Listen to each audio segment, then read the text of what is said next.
आहात सगळे? तर मी मेघा तुम्हा सर्वांचे एका नवीन ब्लॉगमध्ये मनापासून स्वागत करते। तर या चहा प्यायला आज म्हटलं सकाळपासून आपण ऑफिसला जाईपर्यंतचं गुरुवारचं रुटीन शेअर करूया। तर बघूया आपल्याला जमतंय का। तर मस्त माझा गरम चहा घेतला आणि बाल्कनीमध्ये मी माझ्या आवडत्या जागेवर येऊन बसले, कारण ही जी वेळ आहे ना, ही माझी वेळ आहे। मुलगी उठायच्या आधी थोडंसं जरा आत्मचिंतन करायला मला आवडतं।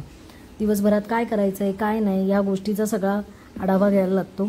आणि दुसरं म्हणजे ना, कामं होतच राहतात पण स्वतःसाठी वेळ देणं खूप गरजेचं आहे।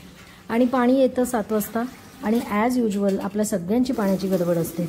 आणि काय होतंय, आता ऊन इतकं लागतंय, पाणी असं डायरेक्ट प्युरिफायरचं प्यायलाच होत नाही। त्यामुळे मी असं प्युरिफायरचं माठात भरून ठेवते, म्हणजे एक दुपारपर्यंत छान असं थंडगार पाणी राहतं। आणि नंतर नाश्त्याची तयारी केली, कारण मुलगी पण उठली होती आणि पटापट नाश्ता करून मलासुद्धा सगळी बरीच कामं होती आज गुरुवार म्हटलं की। आणि आईचा व्हिडिओ कॉल हा परमनंट आहे जगामध्ये। कामं करताना तिच्याशी गप्पा मारता मारता कधी कामं होऊन जातात कळत नाही। तर मी असे रव्या आणि बटाट्याचे नगेट्स केलेले आणि मँगो मिल्कशेक केलेला, कारण मुलं ना उपमा खात नाहीत आणि मग असं काहीतरी वेगळं बनवून द्यावं लागतं। आणि थोडंसं त्यांना उल्लू बनवलं आणि थोडंसं वेगळं असं फॅन्सी नाव दिलं ना की मुलं बरोबर खातात। त्यामुळे रवा आणि बटाट्याचे नगेट्स होते आणि मस्त थंडगार असा मँगो मिल्कशेक होता, कारण मँगोचा सीझन आहे, आंब्याचा सीझन आहे, तर मँगो मिल्कशेक तर पाहिजेच। आणि काय करते मी मँगो मिल्कशेकमध्ये ना, थोडेसे आंब्याचे काप पण कापून टाकते।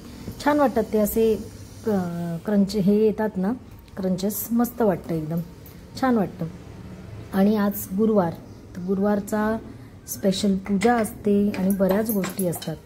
आणि त्यामुळे थोडासा विचार केला की मँगो मिल्कशेक पिऊया, नाश्ता आल्यानंतर करूया। कारण बायकांचं कसं असतं ना, आपण आपल्याकडे एक गोष्ट नाही केली ना तरी चालते, पण बाकी सगळ्या गोष्टी परफेक्ट व्हायला पाहिजे असा आपला अट्टहासच असतो म्हणा। पण काय करणार, तेच तर लाईफ आहे ना। त्यामुळे मँगो मिल्कशेक पिऊन मी बाजारात गेले, कारण बाजारात पण काय होतं, सकाळी सकाळी गेलं ना की खूप ताज्या भाज्या मिळतात। आणि आज किंवा उद्यामध्ये वगैरे माझा पावभाजी करायचा पण बेत होता, पण पावसामुळे सगळं चिकचिक झालं होतं। फुलं मनासारखी नाही मिळाली, पण एक मावशी होत्या त्यांच्याकडनं मी मला जी लागणारी फुलं होती ती घेतली। नाहीतर मस्त बाजार बसतो आणि छान फुलं मिळतात, अगदी 40 रुपयाला इतकी मोठी गुलाबं आणि मस्त मिळतात। पण पावसामुळे सगळं खराब झालं होतं। म्हटलं जाऊ दे आता, चला आपण इकडनंच फुलं वगैरे घेऊया आणि जाऊया, कारण त्यानंतर बरीच कामं पण उरकायची होती। त्यामुळे पटापटा सगळं आवरलं आणि निघाले मी। घरी आल्यानंतर थोडंसं नाश्ता करून घेतला, कारण सकाळी 6 वाजल्यापासून जे हात चालू असतो ना, ते अगदी ऑफिसला जाईपर्यंत। त्यामुळे लेकीला तर मी नाश्ता आधीच दिला होता, मग बसले तिच्याबरोबर गप्पा मारत थोडासा नाश्ता करत, कारण मग ती सुद्धा दिवसभरात आज ती काय काय अभ्यास करणार आहे, कोणते कोणते चॅप्टर्स कंप्लीट करणार आहे, हे सगळं मला सांगत असते। आणि तेवढंच मुलांशी पण ना तेवढं डिस्कस झालंच पाहिजे असं मला वाटतं। आणि नंतर पूजेला सुरुवात केली, कारण आज गुरुवारची स्पेशल पूजा। आणि इथे ना मला एक सांगावंसं वाटतं की युद्ध चालू झालेलं आहे, युद्धजन्य परिस्थिती निर्माण झालेली आहे आणि खरोखर चालूच झालेलं आहे। तर बाकी काही नाही, आपण तिथे फ्रंटला जाऊन तर नाही लढू शकत। तर मला तुम्हाला सगळ्यांना एक रिक्वेस्ट करायची आहे की जेव्हा केव्हा आपण देवाला दिवा लावू त्यावेळेस आपल्या जवानांच्या संरक्षणाची प्रार्थना नक्की करू। कारण कसं असतं, आपण बाहेर राहून किंवा आपण फ्रंटला नाही लढू शकत, आपण न्यूज बघतो, आपल्याला असं वाटतं अरे हे विमान आलं, ते विमान आलं, हे विमान फुटलं, ते विमान फुटलं। पण खरंच आहे, त्या विमानात सुद्धा कोणाचे तरी भाऊ, कोणाचा नवरा, कोणाचा मुलगा असतोच नाही का।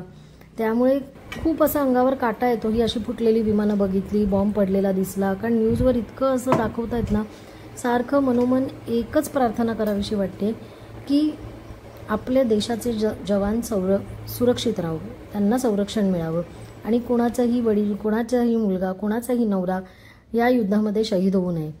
खूप मनापासून प्रार्थना करावीशी वाटते।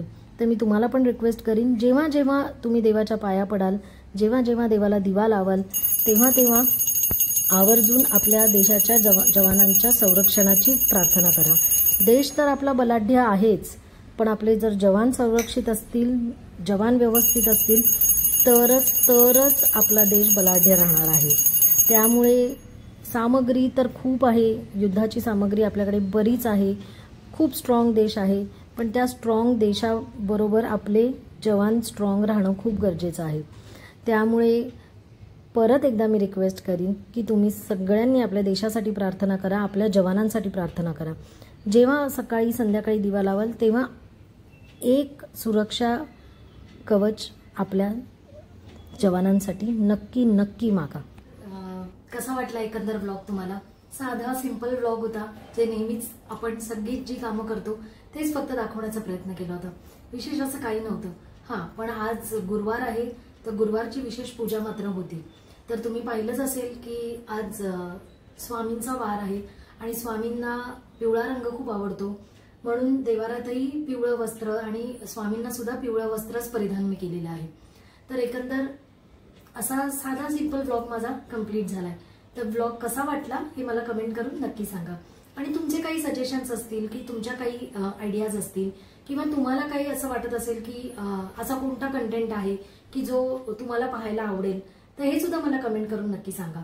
मी नक्की तसं कॉन्टेंट क्रिएट करायचा प्रयत्न करेन. पण नक्की सांगा, कारण तुम्ही सांगितलं तरच मला कळणार आहे की तुम्हाला पाहायला काय आवडेल. मी तर आपलं नेहमीचं जे रुटीन लाईफ आहे तेच दाखवते. तर आता 10:30 वाजले आणि आता ऑफिसला चालले मी, कारण आज ऑफिसमध्ये माझ्या स्टुडंट्सचं AI टूल्सचं ट्रेनिंग आहे. तर त्या संदर्भात पण थोडं काम करायचं आहे. पण म्हटलं आधी हे सगळं तुमच्यासोबत शेअर करूया आणि मग निघूया ऑफिसला. तर व्हिडिओ आवडला असेल तर चॅनलला लाईक, शेअर आणि सबस्क्राईब करा. आणि इथून पुढे असे छान छान व्हिडिओ बघायचे असतील तर माझ्या चॅनलला जर नवीन असाल तर नक्की सबस्क्राईब करा. आता भेटूया नेक्स्ट ब्लॉगमध्ये. तोपर्यंत आनंदी राहा, उत्साही राहा, निरोगी राहा आणि सगळ्यात महत्त्वाचं म्हणजे खूप खुश राहा. भेटूया नेक्स्ट ब्लॉगमध्ये. तोपर्यंत बाय.